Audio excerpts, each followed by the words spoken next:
Good afternoon, everybody.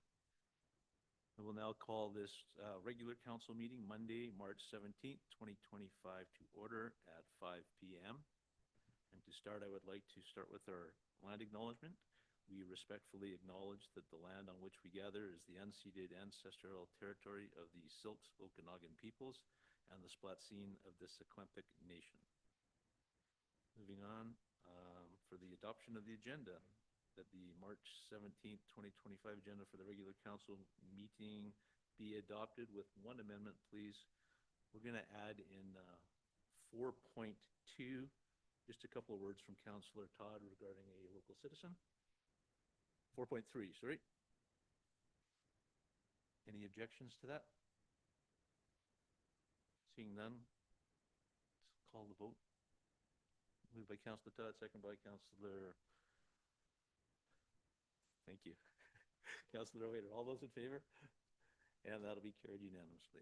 Next will be adoption of the minutes that the February 24th, 2025 minutes for the City of Armstrong regular council meeting be adopted. Do we have a move of Councillor Drapla, seconder Councillor Todd? Any questions, errors, omissions? Seeing none, we'll call the vote. All those in favor? Carried unanimously again. Thank you. And moving right along, presentations. I guess we have Sherry McDowell, our new Fire Smart Coordinator. Welcome. Hello, good evening, Mayor and Council. My name is Sherry McDowell, and I'm excited to step into this role of Fire Smart Coordinator for the City of Armstrong.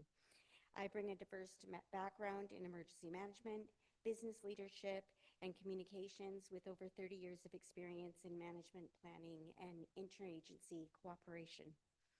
My emergency management experience spans more than 15 years, including leadership roles in emergency response operations, incident command, and interagency collaboration. As a volunteer leader with CDART and ALERT, I worked extensively with Emergency Management BC, BC Wildfire Services, ESS, RCMP, EMCBC, and various municipal and First Nations agencies, coordinating disaster response efforts during wildfires and floods. I have training from the Justice Institute of BC in emergency operations, incident command, and emergency planning, and have completed training as a Fire Smart local representative. In addition to my emergency management experience, I have a strong background in business operations, communications, and grant writing. I've owned and managed businesses in several sectors, ranging from renewable energy to manufacturing, overseeing everything from financial planning to regulatory compliance to large-scale project management. I was a college instructor at UBC Okanagan for over 10 years and the media liaison for Interior Health Okanagan region. My experience includes securing and administering grants for business and community initiatives, a skill I intend to leverage to support the Fire Smart programs and wildfire resilient efforts in Armstrong. I am looking forward to working with Council, the city staff, and the community to advance Armstrong's Fire Smart initiatives, contribute to the community wildlife. Let me try that again. The Community Wildfire Resiliency Plan, which is the CWRP, and help strengthen the city's overall emergency preparedness. As a resident of Spalmachine with a small farm operation, I'm committed to this region and eager to support its long-term sustainability and safety. Thank you for your time. I look forward to collaborating with you all. Thank you, Sherry. Did anybody have any questions? No? Emergency Management BC, we'll chat a little later. We've been here for a couple of weeks now. I hope you're feeling comfortable starting to. Oh, I'm enjoying it immensely. Actually, I really love this role. So I'm really happy to be back in emergency management. Great, thank you. Councillor Ballister. Yeah, thank you very much. I'm really happy that you're stepping into this role, and I just wanted to give you my thanks and look forward to the future with you. Okay, thank you. I look forward to working with you all. Thank you, Sherry. Next up, I guess we have Dan Penner from Urban Systems on the Complete Communities presentation.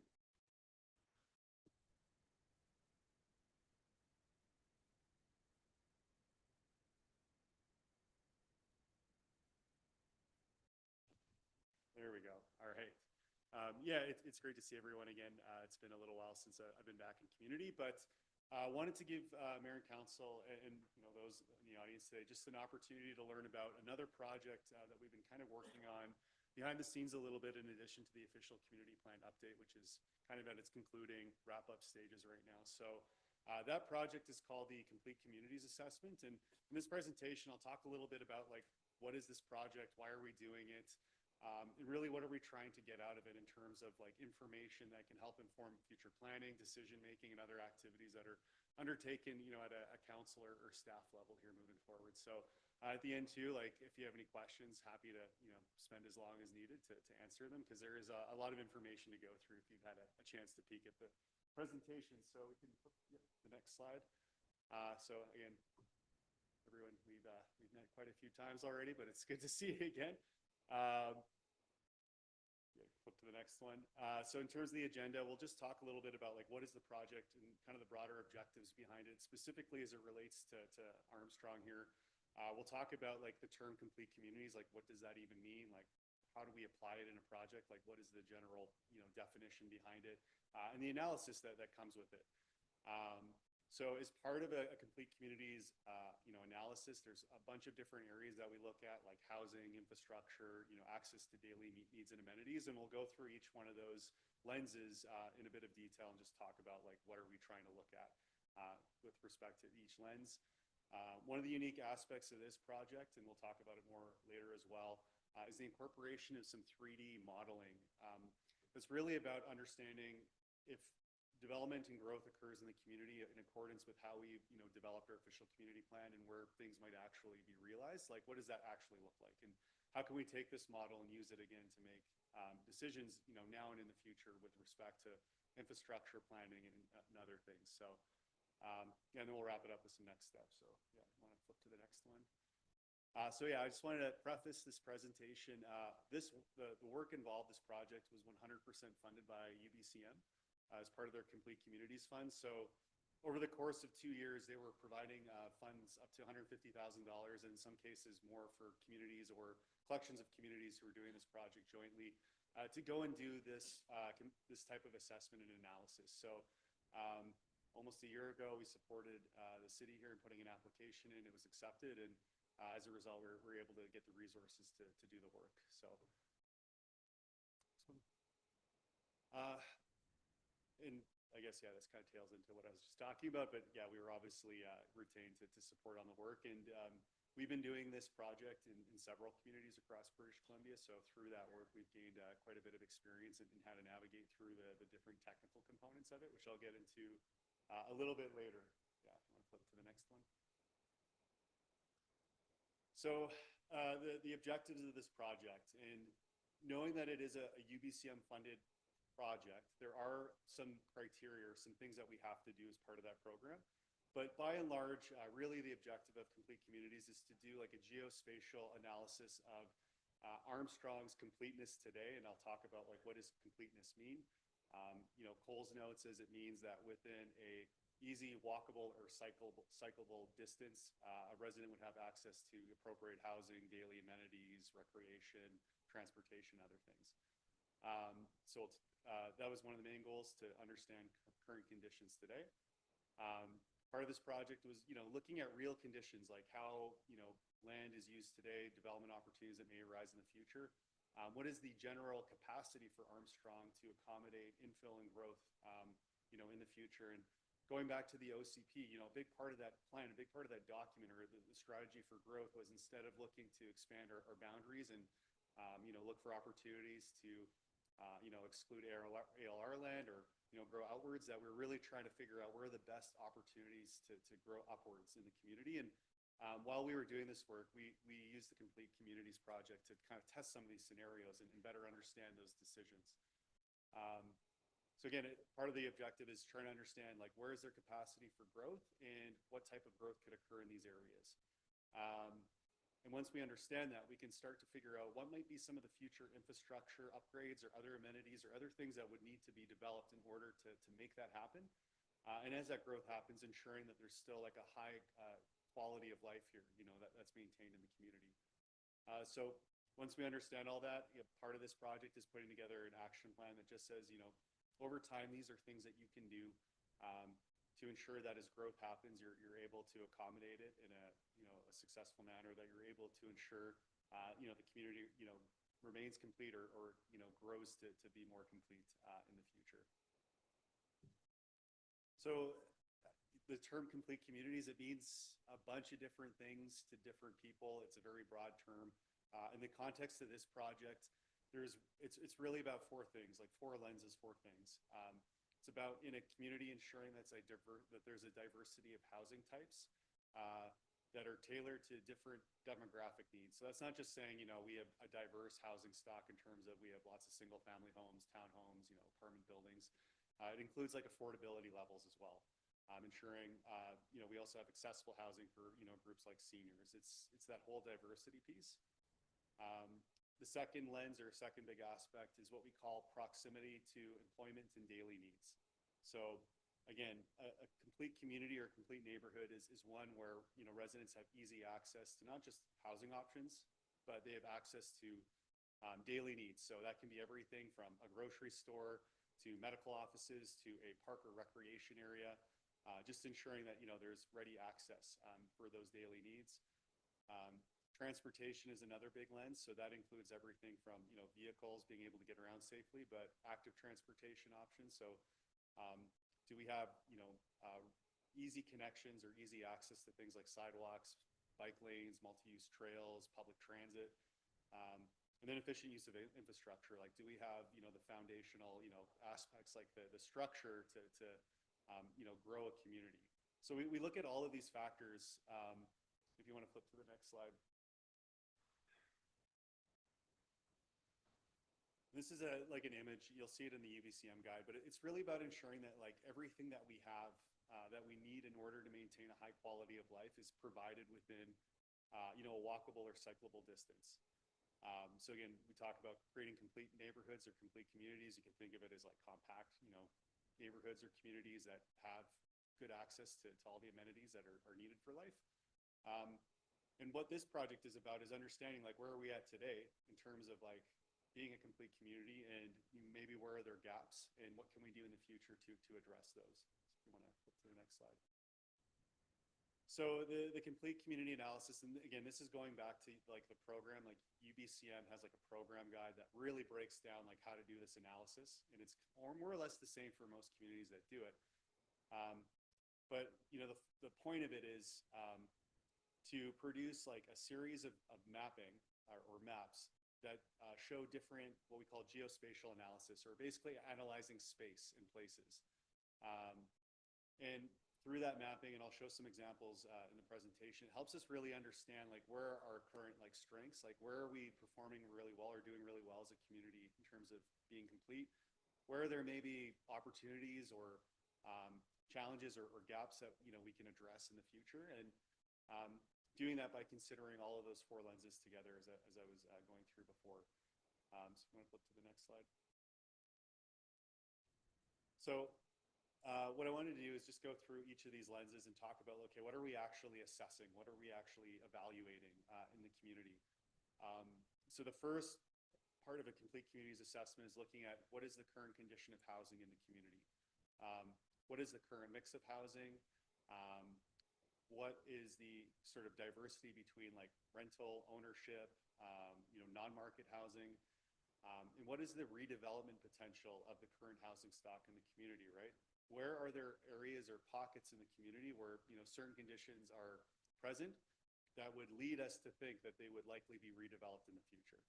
An easy example is you see a large lot with an old home that's a knockdown and someone could go and rebuild, like, where are there really big concentrations of that? How might that, redevelop in the future? And to do that, like, we basically measure a whole bunch of data sources. Like, so we get data from the official community plan, like how is land going to be used in the future?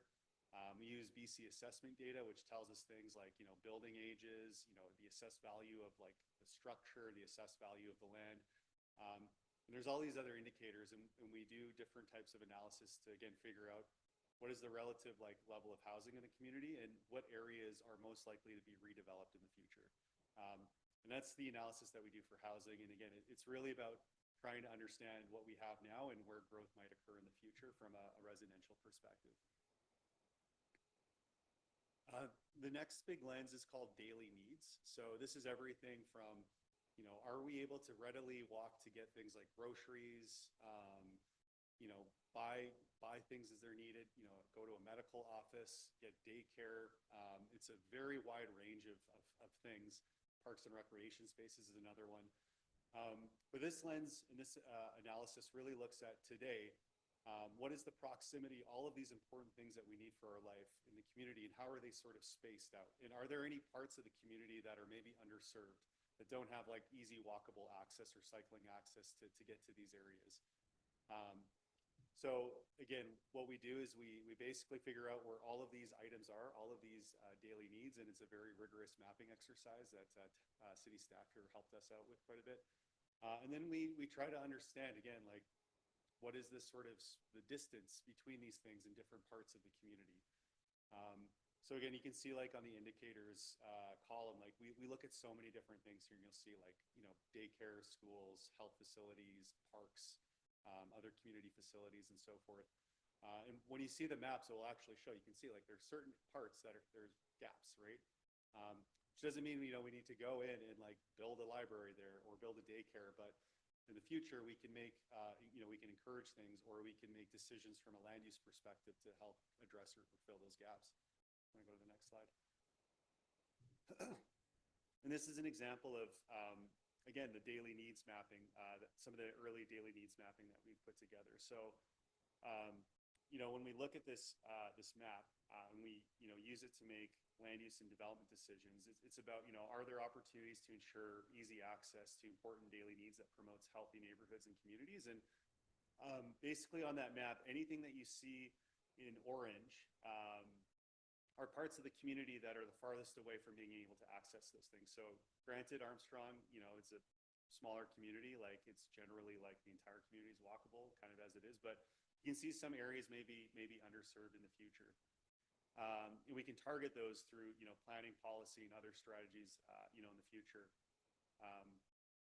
And some of those things include like, if we, as a community, need to acquire things like park space or parkland, can we do it in a way where it's going to benefit a part of the community that's maybe underserved?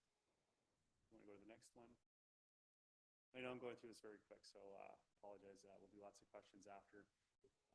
But again, these maps just show some of the individual categories of like daily needs that we look at. So the one on the left is when we factor in all of the park and recreation spaces, and we create sort of a walkable buffer around it. So like, what does a 200-meter walking distance look like? A 400-meter walking distance, a 600-meter walking distance. You can start to see, the orange areas where those are parts of the community that have, we'll say, lesser access to a park or recreation facility versus those that are in green. And you can see those that are, uncolored, that's even further. And when we do this analysis, it's not like we just put a dot and draw like a circle around it that's 800 meters. It's actually based off of the sidewalks and like the transportation network. So even though you might see like a park facility here and an area that's not colored here, it's because they have to take a very indirect route to get there. So that one shows parks and recreation on the left. We typically do schools, and this can help things like in the future if you were going to try to plan, safe routes to school, or do an initiative like that. It can help support that. And then the other one is health services. So again, what are the walkable distances between health services in the community? And that includes everything from like medical facilities to a pharmacy to a doctor's office to a dentist office and so forth.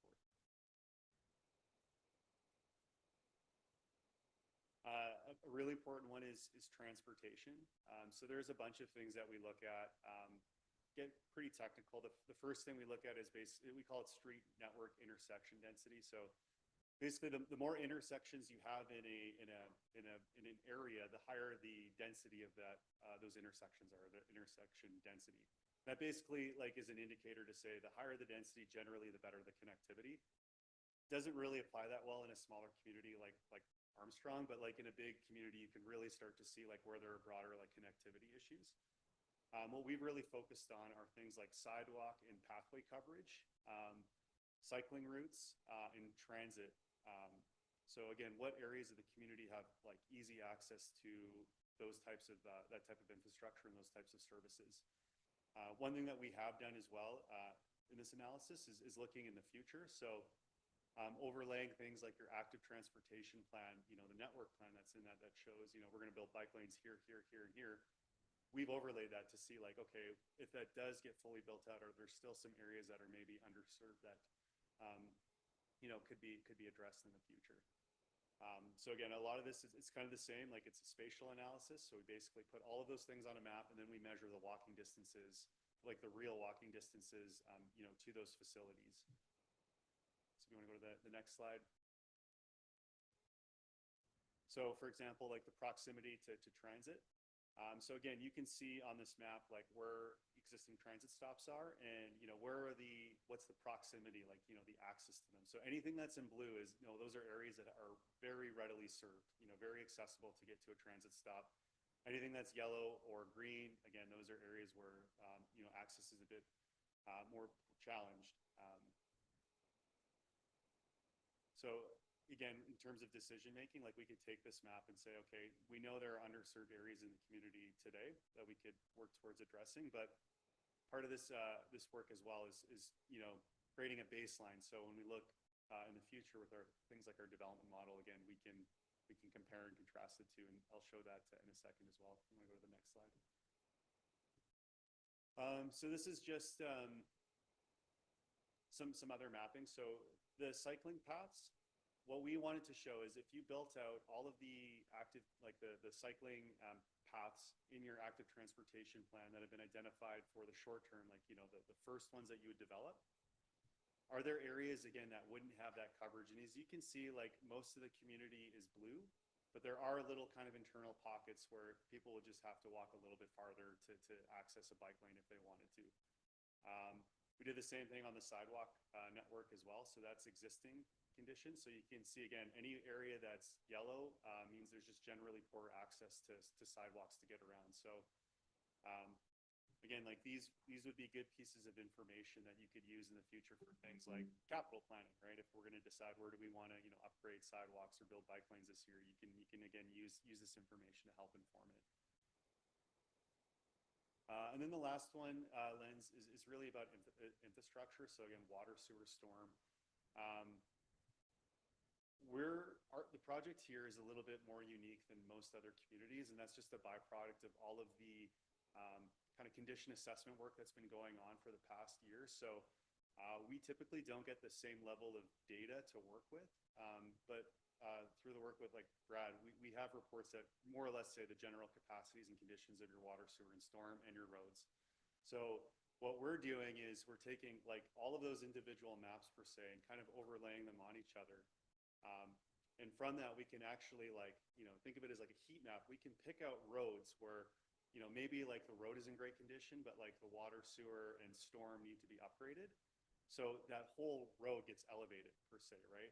And trying to figure out like where are the portions in the community where, you know, an upgrade or an improvement may be most required in areas where, you know, when you stack up all four of those utilities, we'll call them, it may make, you know, sense to go into one area versus another, right? So you might have two pieces of water pipe, you know, one we want to do in 5 years, the other one we want to do in 10 years.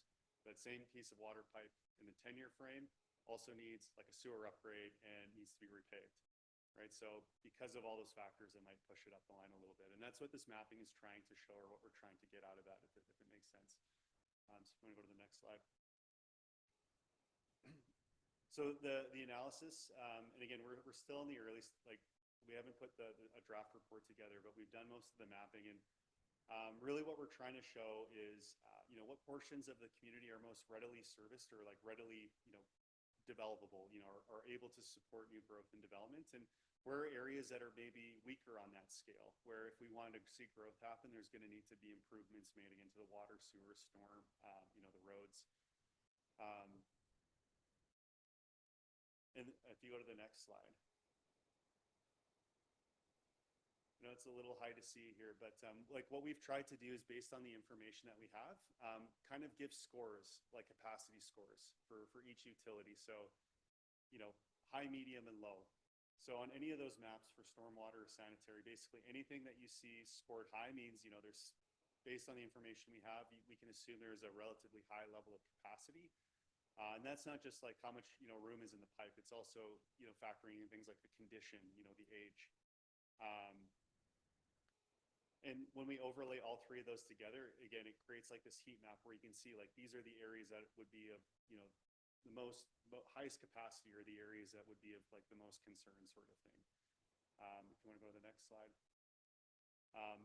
So all of that information we just went through is about creating like a baseline, like where are we at today? The second part of this project is if we're going to grow and develop, where might we most realistically see that growth happen? And how does that sort of relate back to the baseline of conditions we've established, right? So if we know generally where the strong, areas are for servicing and the areas where maybe more upgrades are needed, we can take that information and compare it to like, how do we think development's actually going to happen? And then you can see where there's maybe gaps or areas that, there may be, an issue down the road. So to start off this type of analysis, we call it a likelihood of development analysis. So basically we take every single parcel in the community and we look at all sorts of conditions. So everything from building age, lot size, building history, the assessed value of the land, the assessed value of the improvements on it, the planning regulations, right? Like the official community plan designation and zoning that's in effect. And we put all of these things together and we give it a score for each parcel. It's not perfect by any means, but we find it's actually pretty accurate the way we've been doing this in other communities, and it lined up quite well with Armstrong here.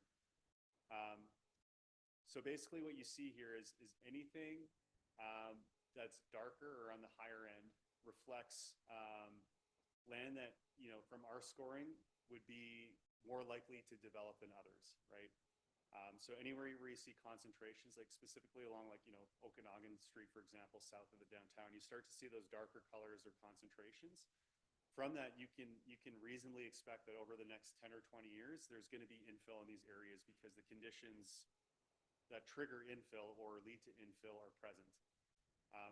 So again, it's not a science by any means, but it's a good snapshot of like where we can reasonably expect growth to happen. And from that, we can understand like what might the impacts be on, existing infrastructure, on existing, services provided here in the community. You want to go to the next? And from that, and I wouldn't read too much into this image right now. It's like a first cut. But what we can do is in these assessments, we'll take that likelihood of redevelopment analysis that you saw, where it shows all of those colored lots, and we'll take the ones that score the highest and we'll actually model them out. So if these lands or these properties actually get redeveloped based on like the current, OCP designations and the zoning that's in place, what might that actually look like in real life? And we use a program called City Engine, which is like SimCity on steroids, to do this. And we can do it to like a very accurate degree, right? We basically throw in inputs like that we would pull from, your planning regulations, things like building heights, floor area ratios, building setbacks, and we can create like to spec models of developments on an individual property or on larger consolidations of lots. So this is what we're working on right now. We're basically trying to like create a SimCity model of Armstrong that's based off of like real information to say this is how it could grow in the future. And when we do this as well, any developments that have been proposed or kind of ongoing, where you have building plans or a proposal in place, we actually put those in the model as well. So there are some things in here that are actually like real developments, and they've been modeled in there to scale. So this is just a portion of like the first rough model that's being developed, but it's going to change quite a bit over time. You want to go to the next slide? So again, the purpose of this modeling is to create like an idea of what may happen down the road, and what that might result in terms of like new residential units, new population, new demands on water and sewer services, traffic flow generation. And we compare that with the current conditions today, and you can kind of quickly see, where there might be areas that are underserved or things that we need to start thinking about with that. And The image that you see there on the left, that's just across the street here. So that is the pellet plant, which, as you remember in the official community plan, was designated as a special development area. Well, we actually went and modeled it to spec according to the designation, the policies that were in there. So if it was sort of built out to a near sort of maximum, that's what it could look like. Again, what actually will happen is to be seen, and it's dependent on the developers and whoever goes in and acquires the land in the future. And still, it's just to present like a snapshot of what could be. And we use that to help inform decision making and planning in the future. If you want to go to the next slide. This is another one of those special development areas. And again, we just wanted to test, based on the OCP policies that we developed for this special development area, what is the actual output? What could it be? And from this, again, it looks like a SimCity model, but it's strikingly accurate and to scale. And from this, we're able to calculate how many new residential units, how many people could be living there, and what would, the water and sewer demands be generated from that development actually occurring.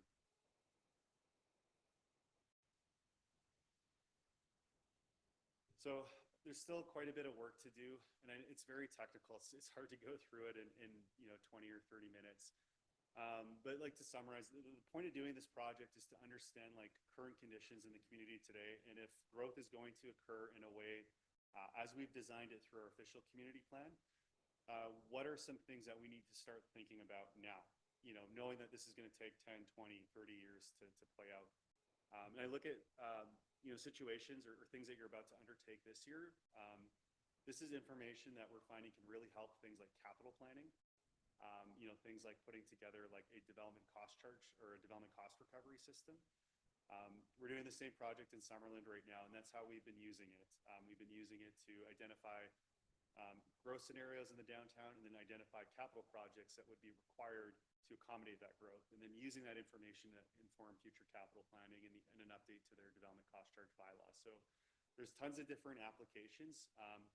Some of it too is just information that planning team like Lori can use here on a day-to-day basis when trying to manage growth. And again, it's information for you as well to help with your decision making. So in terms of next steps, there's still lots of work to do, but it's going to culminate in a draft report that's probably going to come across your desks at some point in the next couple months for review. Ton of information there, and it will make a bit more sense when you have the whole document together. But yeah, hoping to get that for your review. And then as part of that, there'll be a bit of a proposed action plan. So again, these are things that we can start thinking about or considering. And again, the goal is to tie some of it into work that you're going to be undertaking or potentially undertaking, this year. So again, capital planning being an example. So I'm going to go to the next slide. So I just want to show some examples. So this is from Summerland. So this is a completed project. What this map shows, all of those little squares are daily needs, like those amenities that we were talking about. And you can see anywhere that's yellow means that area is really well served. Anywhere that's darker, like pink or red, are areas that are poorly served, where it might make sense in the future. If we can encourage an apartment building to have a commercial use on the main floor, in those areas that are pink and red, right, to provide access to an amenity. What this map also shows is all of those green circles represent new units that we modeled. So the big circles are we think in the future 100 new units are going to go here, just based off of conditions, development opportunities, OCP policies and zoning that's in place. And we start to overlay it. So, we can see areas where there may be existing gaps, and then when you throw on anticipated development in the future, it just makes it that much more, you just become that much more aware to it. So this again shows again, what does it look like with future growth and our daily needs in the downtown. I'm going to go to the next one. This is analysis based off of their water system. So we didn't have the same level of information as we do for Armstrong, but we had things like water main diameter, water main ages, and some other kind of condition related information. And what this map shows is Anything that's like a darker red, like the lines, are, again, water lines that are, we'll just say generally insufficient for future growth. Again, they're older, smaller pipes. And again, what we're able to do is, again, overlay those circles representing new residential units or new growth, and you can start to see, what areas may be a challenge in the future. Go to the next slide. Yeah, and I'm happy to take any discussions or questions. I thought there was one more after that, one more slide, but yeah, I know it's a lot of information. If you are curious, if you download or if you go into Google and you type in UBCM Complete Communities Guide, there's a whole document and it says like, this is how you do the analysis for all 4 phases. We get to have some flexibility with that. And, as a result, like we get to do some of this like testing, like this future development testing that we have for Armstrong. But yeah, there's a lot of information, a lot going on. It's like 90% a GIS mapping exercise. With a little bit of planning and engineering involved. So on that note, I'm happy to take any questions or comments from anyone, or not. Yeah, look forward to being back with a full report sometime in the summer. Yeah. Councillor Dropla. Thank you, Your Worship. When I'm looking at that, thank you for all the work that you're putting into it. I know it's pretty complex to put it all together. I'd be interested in seeing condition versus capacity disaggregated on our utilities, just to see if there's areas that are the limiting factors for our growth versus just the condition of things as well. I'm not sure if that's already in the report or if that's something that can be split out so we can see it. Yeah, with the information that we have, we're doing our best to try to separate it. And again, our goal was, is there a way that we can, without having to do like robust modeling, for each one of those little like hypothetical developments that you see there, is there a way that we can broadly like understand, again, like those capacity and condition kind of questions? Right. So there is like a ton of mapping, and yeah, next time I come back for the draft report, we can go through that in a bit more detail, because I think that's where most of the interest is going to be on this project. Yeah, I'm curious to see if there'd be in certain areas if capacity or condition would skew the heat map one way or another, right? And then just that would help us make those decisions into the future. Yeah. And sorry, one more question. Is there an opportunity for staff to do some ground truthing of those maps? Like, and I know you have your computer system that goes in and figures things out, but when I quickly glanced at some of those maps, like, I guess, location compared to schools, that you had some properties that were pretty much bordering a school that were labeled not served super well. And I think that's just because of the sidewalks, but like knowing the community, you'll be like, well, that's really just right across the street from the property, right? And then that would kind of correct some of those errors maybe that are in there. Yeah, no, that's a good comment. And we do, I'll give credit to Wendy. She's been, and Lori, they've been both, for a lot of the mapping, really kind of putting that extra set of eyes. And you're right, like, if we want to adjust like the school example, and sort of say, we won't base it off of like sidewalks, just, roads, for example, like, yeah, that would change like the result of that map quite quickly. So yeah, things we can definitely think about. Councillor Velster. Thank you very much. Thank you very much for putting together this sweet document. I imagine I might actually refer to it often, because it's got a lot of really good information on it. Just quickly on slide 16, where it's talking about collector roads.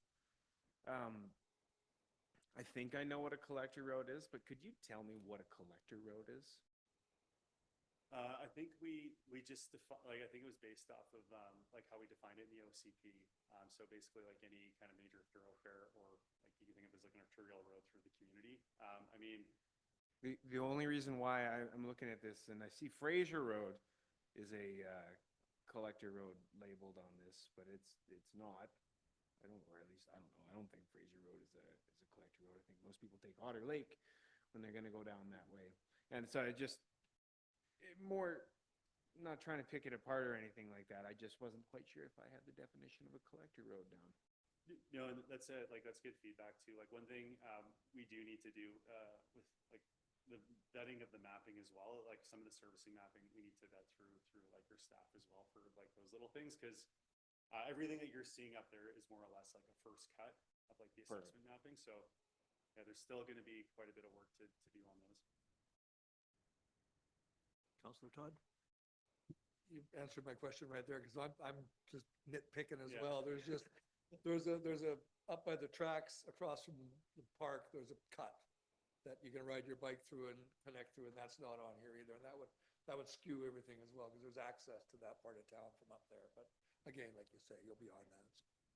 Yeah, yeah, like based off of like information that we would pull like from like an existing plan or document, which doesn't always capture kind of like those little nuanced, pieces, right? So again, I know Lori and Wendy have like sent us over a bunch of corrections already, but yeah, there's definitely quite a few more to make, and yeah, we'll make sure to take account for that. Counselor Weiner? Thank you, Your Worship. I just wanted to say, like, anytime you take a whole bunch of information and try to put it into a visual diagram, it's hard, and to try and interpret that. So I appreciate. I do think there's a lot of good information that's even just from what we're seeing now, and I look forward to seeing the details afterwards. And even for Fraser, I just remember the traffic safety study and the amount of vehicles that were shown going through there. I imagine that information probably be incorporated as well. The thing that I like about this is that if your business is coming into the community, they can look at different aspects of what they might want to open for. Like a business plan would be a lot easier to create with this information. So I think we're really helping our business communities out as well as the developments as well. And if we're able to figure out where we can build, then hopefully the DCCs won't be as expensive. So I'm really excited about this project. Is more or less what I'm saying. So thank you.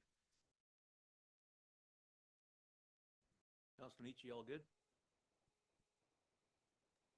Yeah, nothing from my end. I appreciate this is only an update at this time, and I'm looking forward to seeing the finalized report. Thanks, Dan. Very informative, lots of information to try to digest, and I'm looking forward to seeing the project move along. I'm sure everybody else is. Thank you. Appreciate the time. All right, thanks. Next up, we're just going to give a couple moments to Counselor Todd to talk about a local community citizen that's recently received an award. Thank you, Your Worship. Just noticed today that Len Gamble, one of Armstrong's citizens, great citizens, long-term citizens, has been awarded the King Charles III Coronation Medal for his services to the community and country over the years. And just thought that was important for council to be aware and the community to be understood, to know that his hard work has been recognized, and it's a wonderful thing. Thanks for raising that, Counselor Todd. Certainly, we know Mr. Gamble does a lot of work in our community and is quite a historian for us too when we need some information. Next up, we'll move to 5.1, departmental updates. And Terry, you leading this? Worship, I believe Lori is going to do the first two. Very good, thank you.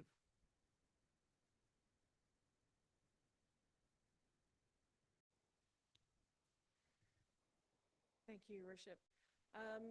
Just some highlights. I guess the big thing we've been focusing on is some of the, in communications, is the DocuPet release and the FireSmart information. So that's been a big push lately for the community. You can see we're still seeing to see a pretty good open rate for the council information that's coming out. So I'm glad that Emily's been working so hard on that. In planning, we have passed the OCP referral deadline, but we've had a few requests for extensions. So we've extended the deadline into April, and hopefully that will allow everybody to provide their comments back to us. Additionally, we had some unfortunate news that we were notified that we did not receive round 2 of the Housing Accelerator Fund, which is really unfortunate for us. But they were oversubscribed again, which isn't a surprise. And then, of course, we've just got the link to the building permit monthly report. Nothing unusual to report there. Thank you, Lori. Any questions for Lori? Thank you.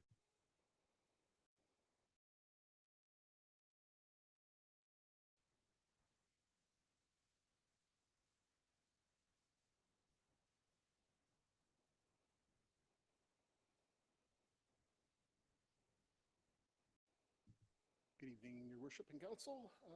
Update from Community Services. So we did hear back from UBCM regarding the Emergency Preparedness Fund application for EOC funding. They did not accept the upgrades for the electrical. That was turned down as they felt that it was over and beyond the capacity of what the application was and did not fit within the parameters of what they were looking for to fund this year. So we will look at other means to fund that project. The EOC application was submitted, and at this time we've received no feedback, so we're anticipating that we should hear back from UBCM probably by late April, based on the timing of similar project outlines with the ESS funding. Under Fire Smart, Sherry, who presented earlier this evening, is going to be pulling together our resiliency committee.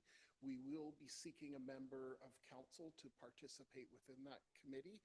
So a memo will be coming to council in April requesting that position be filled and to support the program. Two staff will be attending the Wildfire Resiliency Summit on April 14th to 16th down in Penticton. So we're looking forward to be able to participate in that. They just actually released on Friday the agenda, and it is very full. A lot of information, but I think we'll be able to bring back a significant amount of resources to our community that will support our program this year, but also for future applications that we'll be putting forward this year and hopefully have completed and out the door by late September.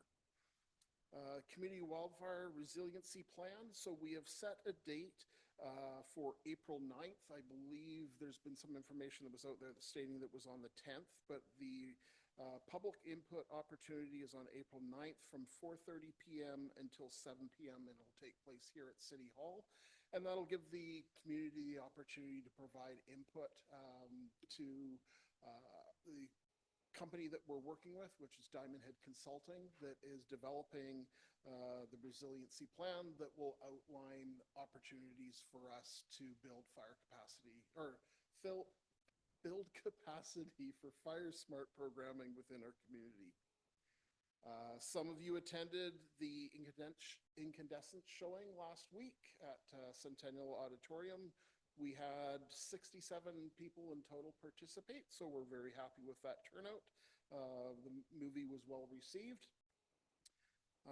In addition, DocuPet, we have gone live with our online licensing program.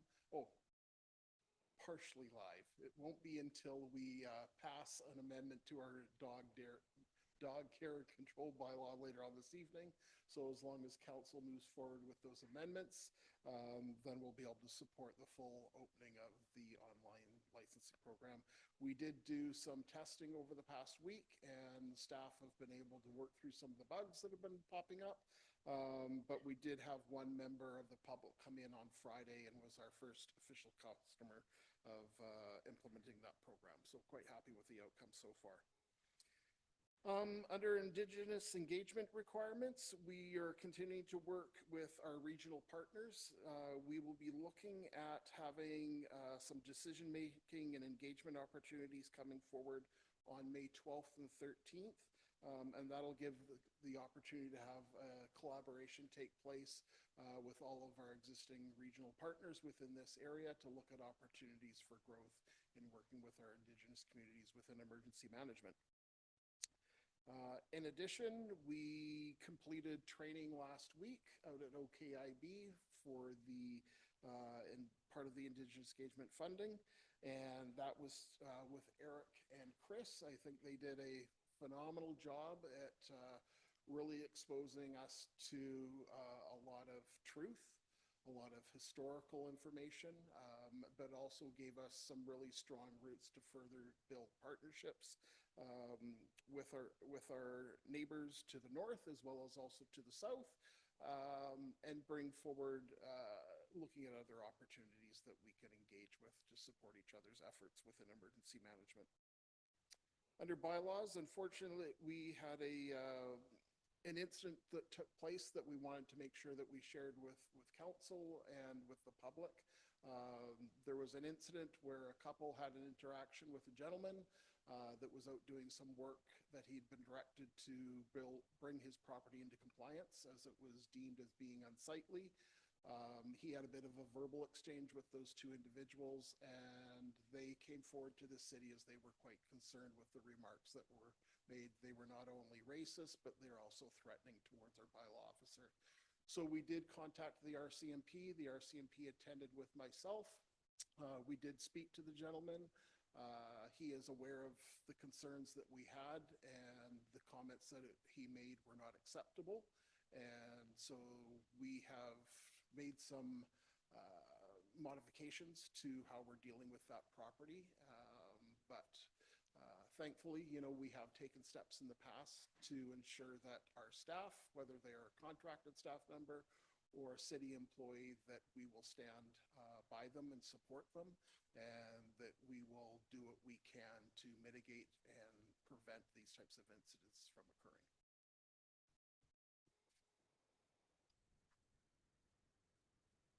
Thanks, Warren. Any questions for Warren? No? All right, I think Brad's going to give us a verbal. Warren, if you wouldn't mind just having a look out the back window there.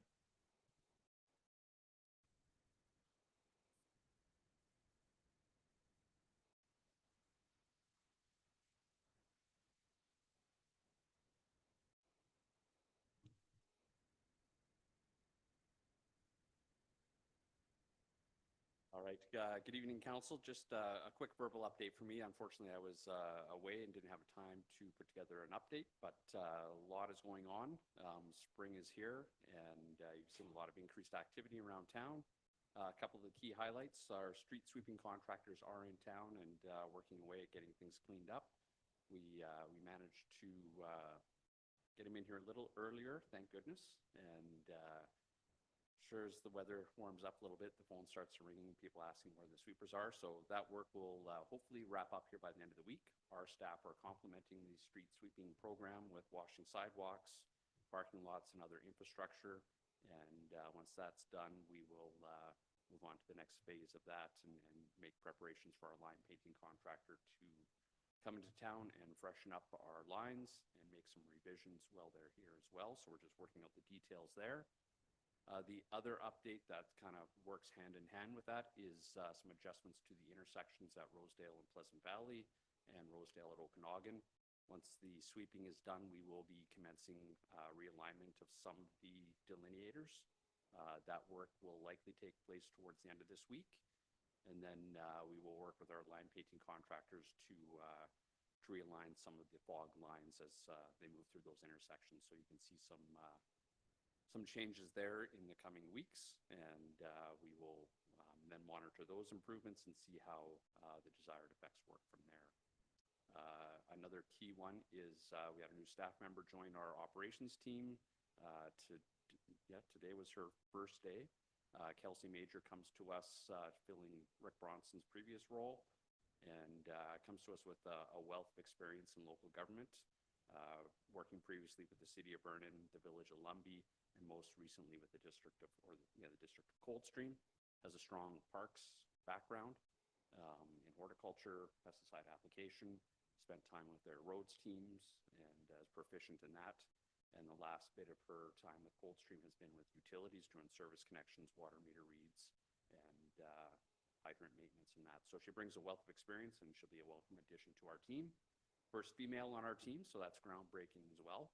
And getting a little bit more diversity within our department, and more importantly, just a positive attitude and a dynamic skill set. So we welcome Kelsey, and if you see her around town, say hi and welcome her to the community.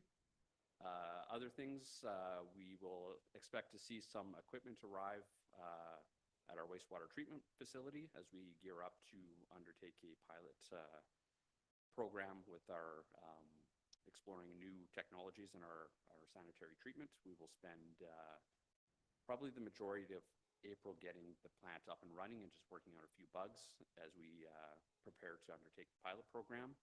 Meanwhile, we are working with the province to just finalize the parameters of that pilot program, and look forward to going live with that likely for May 1st to start that full-term treatment. But we're we're just working on the final details. Equipment should arrive in town later this week, early next week, and then we'll commence on getting things set up there. And those are kind of the highlights. Lots of stuff going on. I guess I will touch on one additional thing. We just recently had an RFP close for engineering services. Our current contract with our current engineer was up, so we went out for public procurement on that. Staff is just going through the process of evaluating the packages that were submitted. There was 6 qualified tenders that were received. We'll go through and score those and look to award that contract here hopefully by the end of the week. The one thing we did take the extra step with this go round is to pre-qualify with some of our capital programs as part of that public process. So the engineering firm that does ultimately take on that contract will be pre-approved to start working on our robust capital program, especially key projects like our DCC bylaw update, subdivision servicing bylaw update, 15-year capital plan, and have a team tackle a number of projects at once. So it will help streamline some of our processes, and it will provide me with some much needed support to deliver on some of our projects and make it more manageable.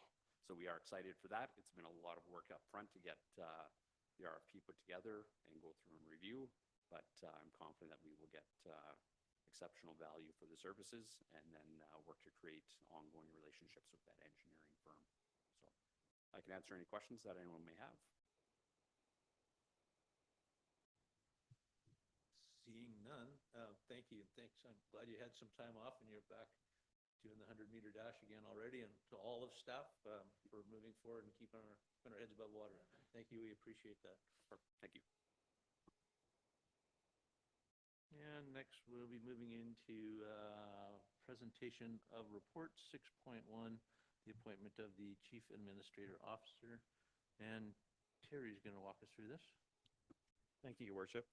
It's just a housekeeping item for rescinding the temporary roles of CAO for myself and interim CAO, sorry, for myself and interim corporate officer for Lori effective March 31st, and appointing Trevor Seibel as the CAO and corporate officer, important for both of those to take place, starting on March 31st. So we're looking for that 3-part resolution to be passed. Moved by Councillor Wayner. Do I have a second? Councillor Drapla. Does anybody need the motion read? We're all familiar with it. Any questions on the motion? Seeing none, I will call the vote. All those in favor? Carried unanimously. Thank you, Terry. And next up again, Ms. Cordell, I believe.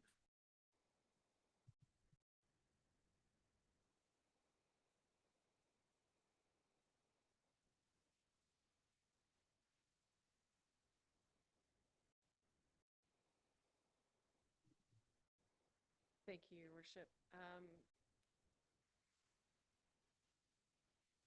Sorry, some excitement outside the windows.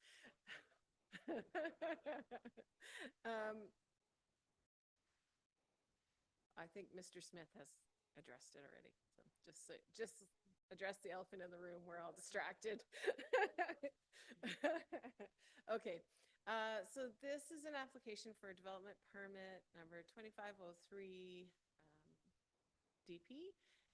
This is for Colonial Farms. They want to construct a pole barn to meet the requirements of the province for the animal health of their facility.